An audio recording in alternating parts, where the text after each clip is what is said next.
saying it. Thank you. Exactly. It's like if you've read Shakespeare, right? We've all been taught Shakespeare, and there's a line in one of his plays where there was a dialogue between two characters, and one character finally got fed up and said, "Sir, I believe you protest too much."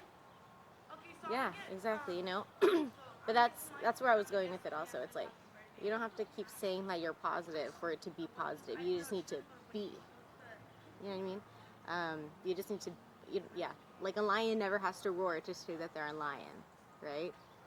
You just need to be that person. So anyway, that's how I think the best way to connect those two polarities, because those are two total opposites. People that have compassion and people that have it misplaced, right?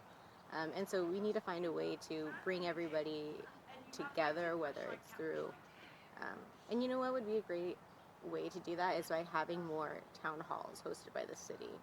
But then we'd have to look at the cost of that and how much does it cost for staff. They used to do that, and then they stopped doing it for some reason. So it sounds like we need to bring things back. I mean, there used to be programs for the homeless that because we dealt with this issue back in the 90s. And when we had the recession, the state was cutting funds, and most of the funding that we were using for the homeless came from the state. So when the state cut off its funding, we no longer had that money available for them. Okay. And now the homeless is back with a vengeance. Right, and so it's interesting that you say that, you know, people are back with, or like the issue is back with a vengeance. I think part of it is it's been ignored. Like, even if this was done a year ago, there was a question also at the forum that's like, what should the council have done a year ago? And I'm like, well, I wasn't on the council. I really can't answer that. The only person on the dais who can answer that is the current mayor who's sitting next to me, right? So I was like, okay, have that person answer it, because I cannot answer it. But what I believe should have been done is I've spoken with Senator Bob Archuleta. I've spoken with these people that, you know, have access to resources, and the resources are there. And I'm very grateful that we acquired resources for the park, right? Ian Calderon gave us some millions of dollars for the park, for lighting, for the Greenway Trail. We also got money from Janice Hahn and Bob Archuleta for the library and stuff. But priorities should have shifted along the way to see that we have individuals that are living on the street. Like, I just can't understand how people are cool with that.